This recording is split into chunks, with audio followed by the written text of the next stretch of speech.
उत्तर प्रदेश की राजनीति इन दिनों सतह पर भले शांत दिख रही हो, लेकिन अंदर खाने गहरी हलचल मची हुई है। राजधानी लखनऊ में आरएसएस और भाजपा की बड़ी बैठक में संगठन और सरकार के बीच सामंजस्य की बातें तो खूब हुई, मगर असली बहस का केंद्र योगी आदित्यनाथ रहे। बैठक में साफ संकेत मिले कि पार्टी और संगठन के भीतर योगी का कद लगातार बढ़ रहा है। यही वह बिंदु है जिसने भाजपा की सियासत को एक बार फिर नया मोड़ दे दिया है।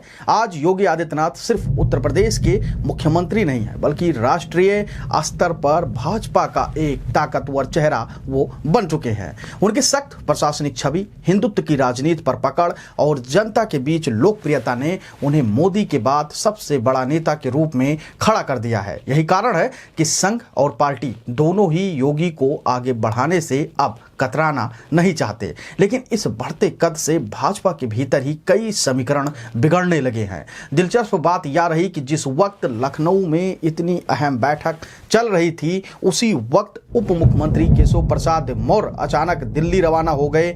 वहां उन्होंने गृह मंत्री अमित शाह से मुलाकात की और सूत्रों के अनुसार दिल्ली में कुछ और बड़े नेताओं से भी उन्होंने भेंट की है। यह मुलाकातें बताती हैं कि केशव अब पूरी तरह अंदर ही अंदर 2027 से पहले की तैयारी में जुट गए हैं और अपने पद व कद को लेकर लगातार डटे हुए हैं मैदान में। शाह और केशव की निकटता नहीं है। शाह कई मौकों पर उन्हें अपना मित्र और केशव प्रसाद उनको गुरु बता चुके हैं। राजनीतिक जानकार मानते हैं कि शाह केशव को योगी के विकल्प के तौर पर खड़ा करने की जमीन तैयार कर रहे हैं। आरएसएस का समीकरण, आरएसएस की स्थिति सबसे पेचीदा है। यहां पर संघ चाहता है कि संगठन और सरकार में टकराव की नौबत न आए।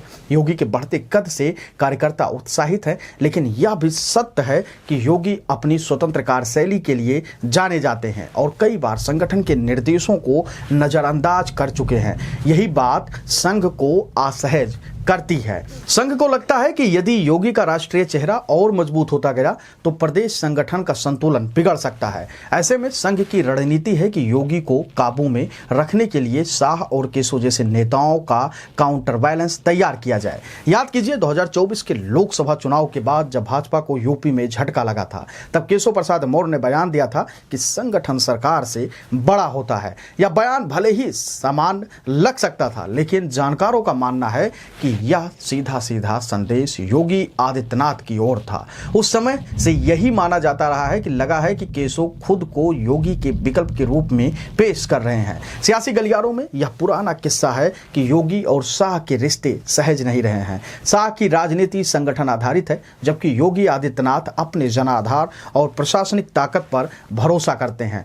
अब जब योगी का राष्ट्रीय कद तेजी से बढ़ रहा है शाह के लिए, तो सबसे बड़ी चुनौती यह है कि कहीं भविष्य में योगी मोदी के बाद भाजपा का जो चेहरा है वो बन न जाए या नेता न बन जाए। यही वजह है कि शाह और केशव जैसे नेताओं को साध कर योगी को संतुलित करने की कोशिश में संघ लगातार डटा हुआ है। अब इस पूरी खबर का निष्कर्ष क्या है, तो वो भी आप आसान और सरल भाषा में जान लीजिए। लखनऊ की बैठक से लेकर दिल्ली दरबार तक भाजपा और आरएसएस के भीतर चल रही हलचल यही बताती है कि उत्तर प्रदेश में सियासी जंग अभी खत्म नहीं हुई है। योगी अपने कद और लोकप्रियता के दम पर पार्टी में अलग पहचान बना रहे हैं। केशव शाह की छत्रछाया में खुद को योगी के मुकाबले खड़ा करने की पूरी तैयारी कर रहे हैं और 27 की जंग को ध्यान में रखकर पूरी बिसात बिछा रहे हैं और संघ दोनों के बीच सामंजस्य बैठाकर संगठन की पकड़ बनाए रखने में जुटा हुआ है। सबसे बड़ी बात यहां यह भी है कि जिस समय बैठक हो रही थी उसी समय केशव दिल्ली जाते हैं। यानी आने वाले महीने में यूपी भाजपा की राजनीति सिर्फ योगी बनाम विपक्ष की लड़ाई नहीं होगी, बल्कि